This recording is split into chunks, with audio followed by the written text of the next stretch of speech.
Before we get back to the episode, if you're listening on Spotify, please take a moment to tap 5 stars. It's one of the easiest ways to support Forensic Tales and helps the show reach new listeners. Thank you so much for being here. To get this episode of Forensic Tales ad-free, check us out at patreon.com/forensictales. Hey everyone, Courtney here. Before we get to the episode, you need to hear about the new true crime podcast I've been binging, the Military True Crime Addict podcast. Military True Crime Addict explores reported, shocking, sad, solved and unsolved true crime stories related to the military, veterans, and anyone associated with the military. Listeners of the show get to listen to original true crime stories, accurate dates, and details about how it all went down. I highly recommend you subscribe and give them a listen. That's Military True Crime Addict, available on Apple Podcasts or wherever you're listening right now. Also available at militarytruecrimeaddict.com and on Facebook at Military True Crime Addict. Subscribe today and give them a listen. Forensic Tales discusses topics that some listeners may find disturbing. The contents of this episode may not be suitable for everyone. Listener discretion is advised. After a hard day fighting crime, Michael Franke walked to his car in the night's shadow. His footsteps echoed in the empty lot. Michael possessed an incredible work ethic, coupled with a burning desire for positive change, a modern-day superhero. As Michael opened his car door, horror struck. An attacker pierced a knife through this champion's heart. The director of the Department of Corrections bled to death a few hundred feet from his office. No knife found, no evidence. Nobody saw anything at the Department of Corrections? This is Forensic Tales, episode number 68, The Murder of Michael Franke.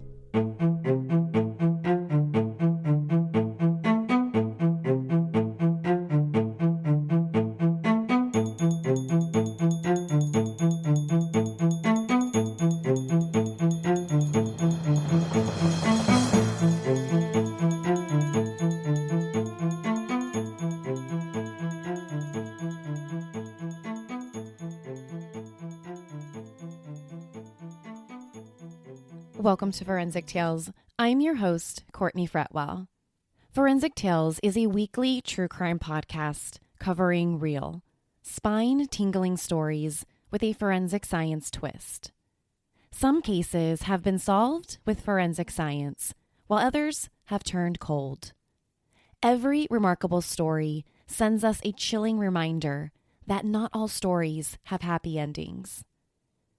If you're interested in supporting the show, getting early access to weekly episodes, bonus material, ad-free episodes, merchandise, and much more, consider visiting our Patreon page at patreon.com/forensictales. Another great way you can help support Forensic Tales is by leaving us a positive rating with a review, or telling friends and family who love true crime about us. Now, let's jump right into this week's story. In the 1980s, Michael Franke was at the very top of his career. If you were a resident in Oregon, anytime you heard anything about the Department of Corrections, you thought of Michael Franke.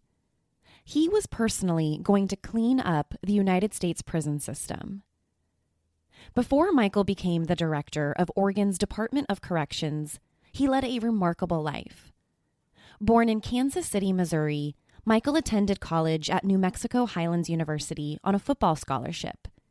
If one bachelor's degree isn't impressive enough, Michael graduated with a bachelor's degree in a combined major of political science, economics, German, and French.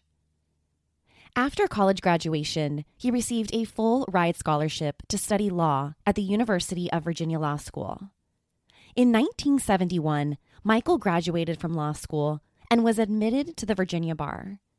The following 3 years, he worked as a judge advocate general for the U.S. Navy.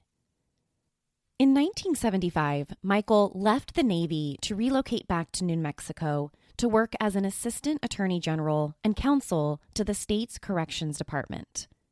Like in all aspects of his life, Michael quickly moved through the ranks of the judicial system.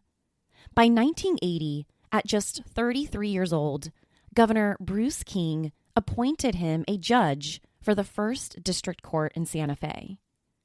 Later that same year, he secured his seat on the bench by winning the election. Becoming a judge is a dream that many attorneys share. For many, this achievement symbolizes the top of their careers. But not for Michael. He was destined for more. While Michael served as a judge in Santa Fe, New Mexico, a single event changed his life forever. On the night of February 2nd, 1980, a group of inmates from dormitory E2 at the Penitentiary of New Mexico concocted a prison pooch batch, a potent mix of fermented raisins and yeast smuggled out of the prison's kitchen. By 10:30 p.m., the inmates were beyond intoxicated. In jail and drunk? Well, that's a recipe for disaster. After the inmates drank the home brew, the correctional officers began their counts for the night, a process that involves going from one cell to the next, ensuring that every single inmate is accounted for. As 2 correctional officers did the counts, a 3rd officer was stationed to guard each wing entrance. As the guards approached dormitory E2, 2 inmates overpowered the guards before closing the prison cell doors. The inmates took the 2 officers hostage and the 3rd officer who was guarding the door at the wing's end, a situation igniting the most violent prison riot in U.S. history. Over the next 36 hours, New Mexico prison inmates took control of the prison. The inmates took 12 correctional officers hostage. Other prisoners turned on each other. Inmates who were considered police informants were tortured and mutilated.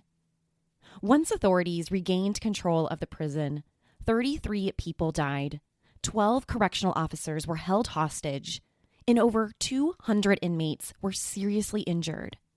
Luckily, none of the 12 correctional officers who were held hostage were killed, but 7 of them suffered serious injuries including beatings and rapes. An investigation into the New Mexico prison riot uncovered grave issues in the U.S. prison system. When authorities took a closer look at how a riot of this magnitude could have even happened in the first place, well, they weren't too surprised, actually.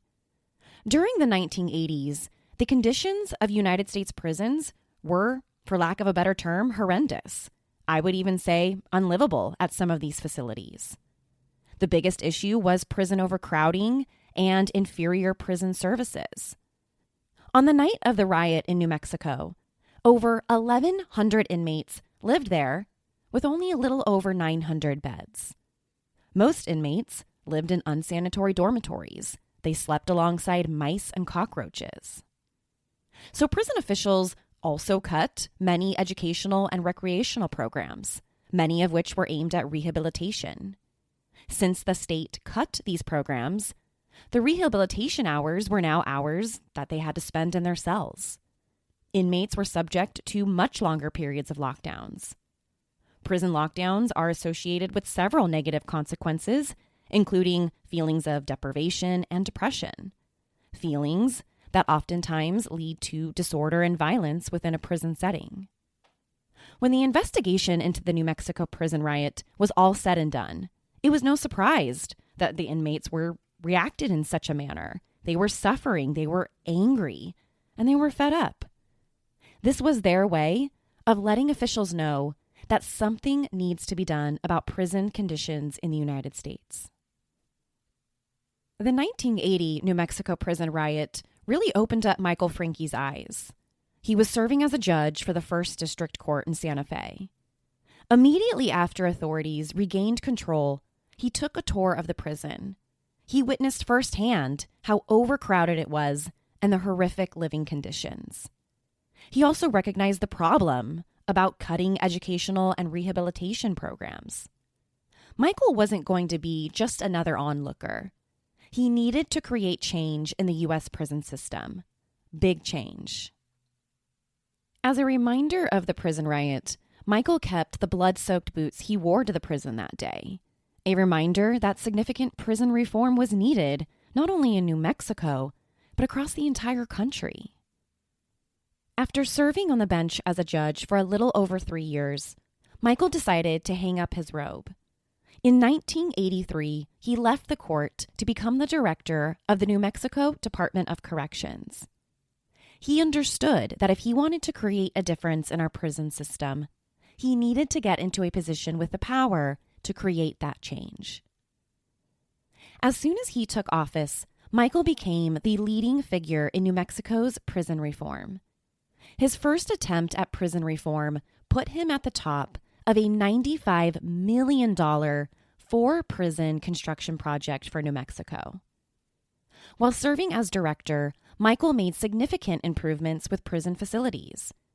Besides constructing 4 new facilities throughout the state, he led initiatives to upgrade current prisons. He restored educational programs for inmates. He placed a greater emphasis on the need for rehabilitation, not just punishment. He was one of the first people to really address some of the U.S.'s prisons' major concerns. Michael was different from a lot of Department of Correction directors before him. He believed the state was responsible for the conditions of their prisons. He didn't believe that if someone commits a crime and is sentenced to prison, that they don't deserve a second chance at life, a chance at rehabilitation. Michael's work for New Mexico's Department of Corrections caught the attention of prison officials across the entire country. Many of them looked up to Michael, a courageous leader revolutionizing state prison system management. One of the people who started to notice was Neil Goldschmidt, the governor of Oregon. Neil Goldschmidt also took notice of the condition of America's prisons. Prison overcrowding and poor living conditions also haunted him. When he took the governor's office in Oregon, he reached out to Michael for advice on dealing with the state's prison issues. Neil Goldschmidt knew that if Michael could clean up the mess in New Mexico, he could do the same anywhere across the country. But Oregon's governor wasn't just after Michael's advice on prison reform. Goldschmidt wanted him to come to his state and do what he did in New Mexico. Michael was passionate about change. Another prison mess needed his magic touch. In May 1987, Michael Franke packed his bags and moved to Oregon. Oregon's governor hired Michael to become the director of the state's Department of Corrections, the same title he held back in New Mexico. That's where the similarities ended. The state of Oregon's prisons were a disaster. Almost every prison facility was overcrowded. Prison staff were poorly trained and severely underpaid. Prison programs were cut right and left. And the state was on the verge of seeing another prison riot, just like what happened back in New Mexico. Oregon's prisons set Michael's stage. He was the man leading prison reform. But when Michael arrived, many politicians didn't welcome him with open arms. Not all state politicians agreed with his philosophies on prison reform. Believe it or not everyone agrees on improving prison conditions. Some people feel like if you commit a crime, then you better be prepared to do the time, no matter how bad prison life is. So a handful of state politicians disagreed with what Michael did in New Mexico. They didn't believe the public should be spending hard-earned tax dollars on improving prison inmates' lives. They thought that the money was better allocated probably pretty much anywhere else other than criminals. Early into his tenure at Oregon's Department of Corrections, many members of the state's legislation criticized his work. These legislators were upset at how much of the state's money was being spent on prison reform. They also disagreed with the state's budget to construct several new prison facilities throughout the state. And, like most construction programs, many of the new prison facilities experienced delays, which in turn cost the state more money. But Michael didn't seem to let the noise of the state's legislation bother him. He came to Oregon to do a job, reform the state's prison system. And that's exactly what he was going to do. But Michael's courageous reform efforts grew enemies hiding in plain sight. In the early morning hours of January 18th, 1989, a security guard patrolled the Dome Building's parking lot in Salem, the headquarters of Oregon's Department of Corrections. While out on his patrol, the security guard noticed a parked car in the lot overnight. On any typical morning, there wouldn't be any cars parked in the lot. The security guard investigated to determine if he knew the owner, and as he inched closer to the car, he froze. There was a body. Michael Franke was found dead, lying in a pool of blood right next to his car. He parked his car only a couple 100 feet away from the north portico of the Dome building. The injuries to Michael's body were extensive. He had a gaping stab wound to the front of his chest, so deep it penetrated his heart. This type of wound would have caused him to bleed out within minutes. Michael never even had a chance. Michael also had several defensive wounds to his hands and also his fingers. Wounds we see when a person is trying to defend themselves. In cases of a knife attack, the victim's hands or fingers will be cut while basically trying to shield themselves from the knife and their attacker. Defensive wounds are also an indication that the victim attempted to fight off their attacker. In Michael's case, his hands and fingers were covered in defensive wounds. He fought his attacker right up to the bitter end. A couple of Michael's coworkers told investigators that they saw Michael in the Dome building around 6:45 p.m. the previous night. 2 senior staff members also came forward and told detectives that when they left the office sometime around 7:30 p.m., they saw Michael's car still parked in the parking lot. But they noticed that the driver's side door was open. When they approached Michael's car, they didn't see anything unusual. They figured maybe Michael got into his car to head home, realized he forgot something in the office, and then headed back inside. So once the staff members closed the car's door, they went back into the Dome building to search for Michael. One of them went down the hall to his office to find him, but Michael was gone. 30 minutes passed and still no Michael. The staff decided to call the building security. It was just so strange why his car door would be open without any sign of him. If he went back into the office because he forgot something on his way to the car, well, then where could he be now? The Dome building security arrived around 8:05 p.m., and the 2 staffers went home. In their place, 2 different senior staffers, Richard Peterson and David Cawley, were notified of Michael's disappearance. They both arrived at the building around 8:30 p.m.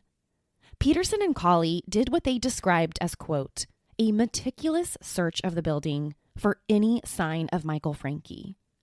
But the search turned up empty. No signs of a crime, no signs of trouble, and no Michael.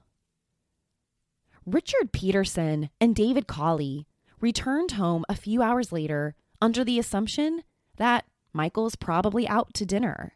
The reason why his car is parked at the office is because someone picked him up. But Michael didn't have dinner plans. Sadly, Michael Franke would never eat another dinner again. When we first meet someone, our smile is often the first thing people notice about us. Whether that's on a first date or at a job interview, a smile can tell a lot about a person. But you can't just trust your smile with any teeth whitening company. That's why I turn to Smile Brilliant for my teeth whitening needs. Smile Brilliant and their teeth whitening system is backed by decades of research and is created by hygienists and dental professionals. So I know what I'm putting on my teeth is both safe and effective. Made right here in the U.S., Smile Brilliant is a leading lab-direct oral care company that specializes in custom-fitted teeth whitening trays done from the comfort of your own home. And right now, Smile Brilliant is offering the listeners of my show a very special offer. You receive 30% off your entire order. Simply enter the code TAILS at checkout, and you'll save 30% off your order and get whiter teeth. To check them out and start achieving a whiter, brighter smile, visit smilebrilliant.com. That's Smile Brilliant, teeth whitening for everyone. Shop today, smilebrilliant.com. And don't forget to use the promo code TAILS for 30% off. Michael Franke's lifeless body was discovered just a few hundred feet away from his office at the Dome Building, Oregon's headquarters for the Department of Corrections. At the autopsy, the forensic pathologist ruled his death a homicide. The cause of death was a single fatal stab wound to his heart. The stab wound would have caused him to bleed out within minutes. The stabbing also told investigators that this was a personal attack. Stabbings are incredibly personal. They require that the offender get incredibly close and personal with their victims. Unlike shootings, where the offender can target their victims from several hundred yards away, stabbing needs a confrontation. Whoever stabbed and murdered Michael needed to get close enough to him to stab him. This type of wound could also suggest that his attacker caught Michael off guard. This offender could have been lying in wait somewhere near Michael's parked car. When Michael tried to open his car door, he was attacked. This theory could explain the two staffers' statements. It may also suggest that Michael may have known his attacker. The killer could be someone he knew and trusted. Only a trusted individual could get close enough to stab him through the heart, right? Forensic experts didn't recover any significant pieces of evidence at the scene. Michael's car was thoroughly searched for DNA, blood, fingerprints, you name it. Anything that could reveal a possible suspect. But nothing turned up. Forensic experts examined Michael's body and his clothing, but again, nothing. Which is unusual in a case like this. When a victim is stabbed, you'd expect to find some of the attacker's blood or DNA evidence left behind on the victim's body or possibly their clothing. Or in this case, you might be able to recover some forensic evidence from the inside or outside of the car. But not in this case. And besides no DNA evidence, forensic experts also didn't recover a murder weapon during their search of the entire parking lot. It was as if Michael's killer magically appeared and then disappeared without leaving a drop of forensic evidence behind. Initially, investigators thought that maybe this was a botched car burglary. They knew Michael's car door was open, so it's possible that after the attacker stabbed Michael, he opened the car's door and tried to steal it. But the assailant failed and abandoned his plan. Now, this theory seemed plausible, but the evidence pointed in a different direction. Besides a botched car burglary, investigators explored the possibility that someone wanted Michael Franke dead. Investigators had questions. Did he have any enemies? Was there anything going on in his personal life? Would anyone benefit from his death, financially or otherwise? They were all legitimate questions investigators had to ask themselves. If it wasn't a botched car burglary, then someone wanted Michael dead? But who? Was Michael Franke's murder a hit? At the time of his murder, Michael's Oregon's Department of Corrections was a mess. Despite the governor bringing Michael into the department to clean it up, Michael's actions put him in the crosshairs with those who benefited from the department's current state. Some of the state's most influential politicians didn't see eye to eye with Michael's philosophy. These politicians saw no need for improvements in the state's jails or prisons. Michael also received a lot of heat from politicians across the aisle due to the department's overspending. The political climate was a regular day in government, no news for an alarm, but then Michael's brothers stepped up with some information about a possible hit. Michael's brothers, Patrick and Kevin Franke, shared with authorities that Michael feared for his safety. According to Patrick and Kevin Franke, their brother revealed to them that he was scared not only because of his work on prison reform throughout the state, but because he discovered a network of corruption within the Department of Corrections, and that the department's corruption was at the hands of some of the state's top prison officials. Patrick and Kevin Franke told investigators that Michael learned about weapons and drugs being illegally smuggled into several different state-run prisons just before his death. Several of the state's top prison officials were fully aware. According to Patrick and Kevin, Michael also uncovered falsified prison records and stolen state property. Again, all at the knowledge of many state officials. Now, these are some pretty serious allegations, right? If true, Michael would have discovered damning evidence of a statewide corruption scheme involving some of Oregon's top-rated officials. If this information had gone public, these officials wouldn't just be facing the possibility of losing their jobs, they would also face some pretty serious criminal charges. But investigators assigned to Michael's case were just as interested in what he might have uncovered before his death, as much as they were interested in what Michael was scheduled to do the day of his murder.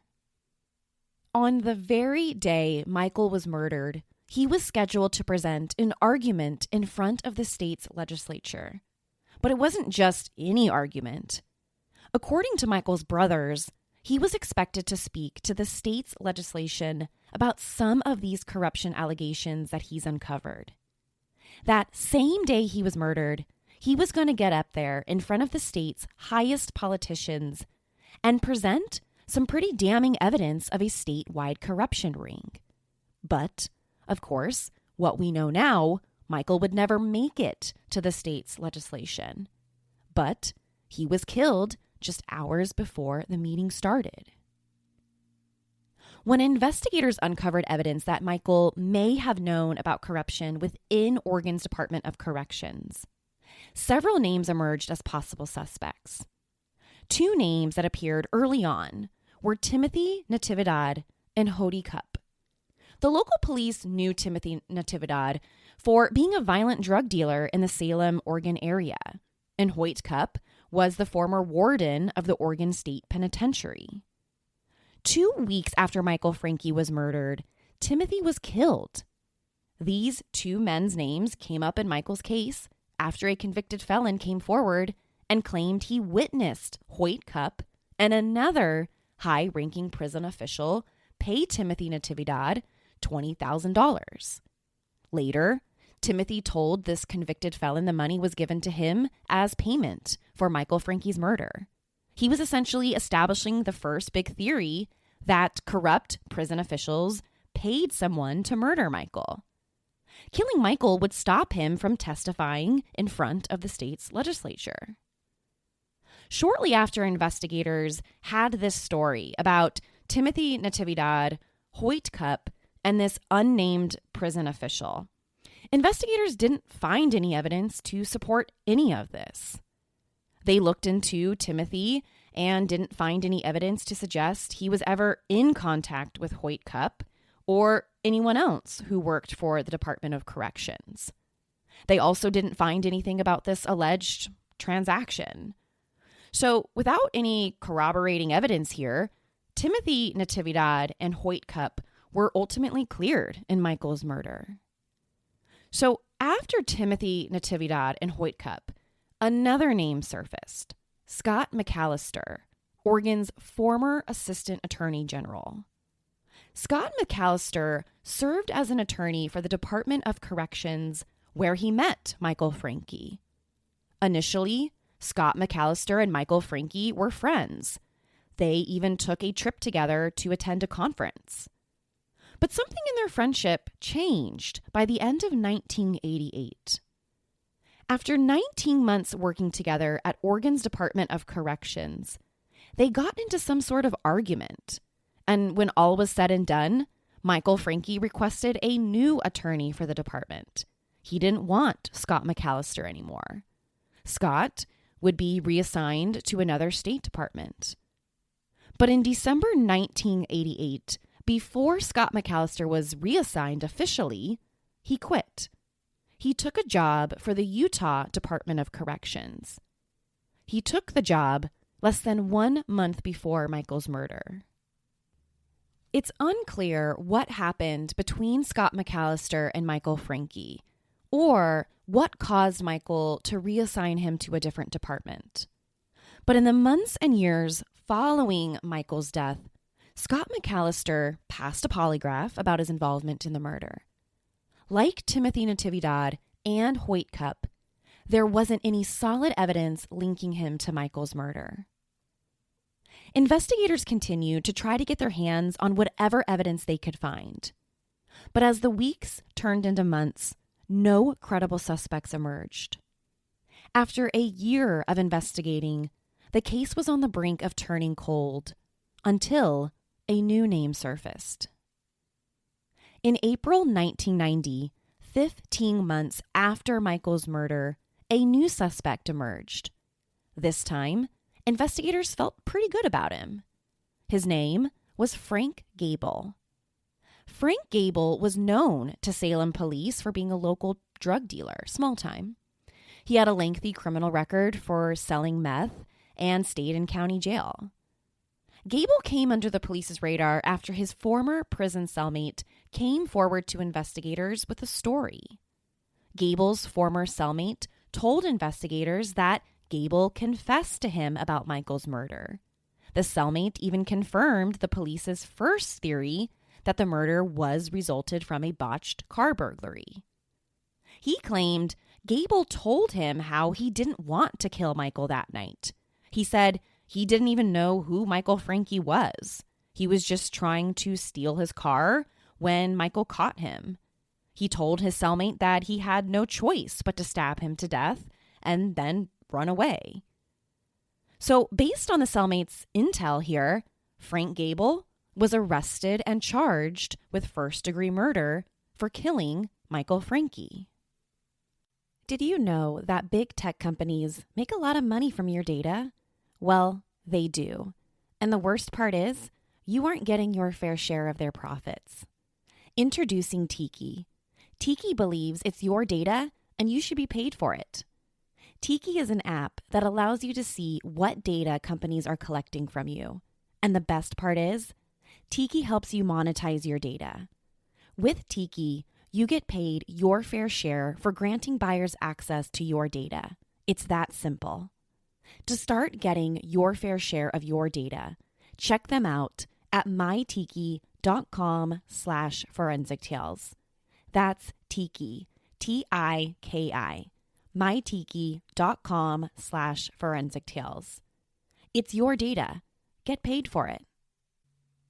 After 15 long months, the police finally made an arrest in the case.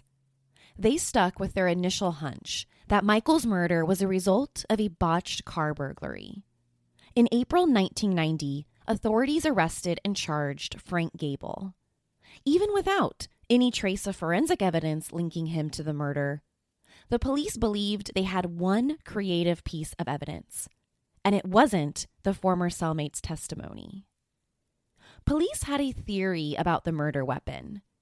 Based on the forensic pathologist's information, police knew the blade's size, length, and even the type of knife used in the murder. They had everything, except the knife. But that small detail didn't stop the police. According to Frank Gable's ex-wife, she gifted Frank a similar style knife before Michael's murder. She described to authorities in exact detail the knife's appearance, where she purchased the weapon, even how much it cost, everything. And even though authorities didn't have the actual knife used in Michael's murder, they believed Frank Gable's ex-wife testimony would be enough to prosecute him. So more than a year after Michael's murder, Frank Gable was put on trial. After being arrested and put in jail, Frank Gable maintained his innocence. At this point, the police had more than just Gable's former cellmate's testimony and his ex-wife's testimony. They had a third witness, then a fourth witness, and then a fifth witness. A local teen runaway and fellow meth addict, Jody Swearingen, came forward and told the police that she saw Frank Gable stab Michael Franke. After Jody Swearingen, Cappy Hardin came forward. Cappy Hardin, another drug addict and convict, told the police that he too saw Frank Gable commit the murder. Both said they witnessed Frank Gable attempt to steal Michael's car, and when Michael approached him, he pulled out a knife and stabbed him. A guy named Eric Mason also told police that he knew what Gable did. Mason told police he overheard Gable bragging about the murder as payback for slowing down the illegal drug smuggling inside of the state's prison system, something Michael Franke was made aware of within his department. While Frank Gable was in custody, authorities searched the apartment he shared with his mother. Inside the apartment, investigators initially claimed that they had recovered some clothing that tied Gable to Franke's murder.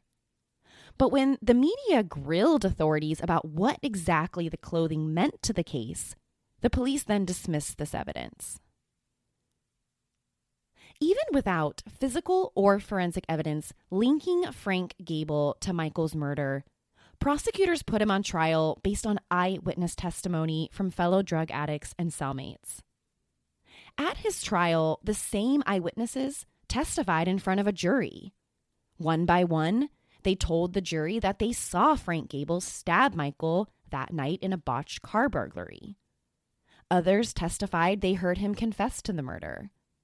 Gable's ex-wife testified she was the one who purchased the knife, the murder weapon. All of this testimony was incredibly damning, even without physical or forensic evidence. Making matters worse for Gable was that he couldn't produce a defense other than his innocence. His only defense at trial was claiming that the eyewitnesses against him were just retaliating. Gable argued that because he had once worked as a former jailhouse informant for the police, that these people were trying to point the fingers at him in the murder. According to Gable, nobody saw him commit the murder because he wasn't there. But a simple defense of, I wasn't there, I didn't do it, well, that type of defense wouldn't be good enough in the eyes of these 12 jurors. On June 27, 1991, Frank Gable was convicted of murder. The jury was comfortable with their verdict. They didn't need any physical or forensic evidence to convict him. To the jury, eyewitness testimony provided more than enough. So before I discuss the twisted ending here, let's investigate these events. Eyewitness testimony in a criminal trial can be incredibly problematic. I, for one, have studied eyewitness testimony in grad school. The current research of what we know reveals that eyewitness testimony can be extremely unreliable. Jurors tend to love eyewitness testimony. After a trial, some jurors will state that they believed eyewitness testimony over complicated forensic evidence that was presented. Eyewitnesses are overly confident about their memory's accuracy, even when they're wrong. Human memory makes us terrible crime witnesses. What we think we saw and what actually happened can be completely different stories. Research on this topic suggests that eyewitness testimony is one of the leading causes of wrongful convictions, and it usually takes DNA or some sort of other forensic evidence to clear the wrongfully accused. So in Frank Gable's case, I'm not surprised that a jury convicted him of Michael Franke's murder, even without DNA or any other type of forensic evidence. Eyewitness testimony holds incredible power over any jury. So after a jury convicted Gable of Michael Franke's murder on June 27, 1991, he was sentenced to life in prison without the possibility of parole. Ironically, Gable was sent to serve out his life sentence in the same prison facility that Michael Franke worked to reform. Gable would spend the next 29 years in prison for a murder he says he didn't commit. While incarcerated, he continued to appeal his conviction. His attorneys pointed to the lack of physical or forensic evidence in the case. They continued to argue that Michael's death was likely a result of his pursuit of prison reform, that this wasn't a car burglary gone wrong. His murder meant much more. In October 2014, Frank Gable received the news he hoped for. Oregon's Federal Public Defender's Office agreed to reopen the case on appeal. Gable received his first shot at having his conviction overturned. But, like many matters in our criminal justice system, justice isn't always swift. Gable continued to serve out his life sentence, awaiting appeal until April of 2019. He had no choice but to count the days. On April 18th, 2019, an Oregon judge ruled that Frank Gable must be retried by the prosecution or released within 90 days. The judge ruled, quote, "Although the evidence presented at trial in 1991 resulted in a guilty verdict, the court concludes that this is more likely than not that no reasonable juror would find Gable guilty in light of the totality of all the evidence uncovered since then." End quote. So the new evidence the judge is referring to is the eyewitnesses themselves, the same eyewitnesses who convicted Gable in the first place. Well, since 1991, many of those eyewitnesses have recanted their testimony. They were basically saying that what they said during the trial, well, that might not be true. Since Gable's conviction relied solely on eyewitness testimony, there wasn't any physical or forensic evidence. The judge on appeal found no reason to be able to uphold the conviction in the first place. So by 2019, the prosecution either needed to retry him or the state needed to release him from prison, and they had 90 days to decide. And after 90 days passed, the prosecution decided to not retry him. After 29 years, Frank Gable was released from prison on June 28, 2019. To this day, the murder of Michael Franke remains open. There have been no additional suspects named. Since Frank Gable's acquittal, many speculate the murder was a hit, especially Michael's family. Remember the name Scott McAllister, the Oregon former attorney who Michael reassigned. Well, private investigators who worked for Gable's defense uncovered documents in Mike McAllister's possession. These were documents sent to McAllister's new home in Utah. Documents containing sensitive information about Michael Franke's murder. They contained information that nobody who wasn't involved in the murder investigation should possess. Scott McAllister's former girlfriend told authorities that she overheard a conversation one day. McAllister told someone that Michael's murder was a botched hit. Michael's murder was supposed to look like a suicide. Authorities took a closer look at Scott McAllister and found some pretty disturbing information. McAllister was ultimately arrested on second-degree felony charges of sexual exploitation of a minor after police discovered child pornography in his home. Scott McAllister maintains his innocence in Michael Franke's murder to this day. Who killed Michael Franke? A botched car burglary at the correction center?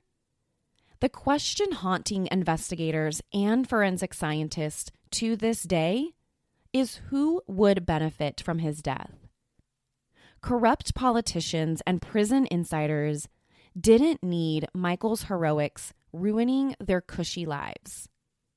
Ultimately, the same corruption Michael knew in his heart to be wrong had brave Michael stabbed through the heart.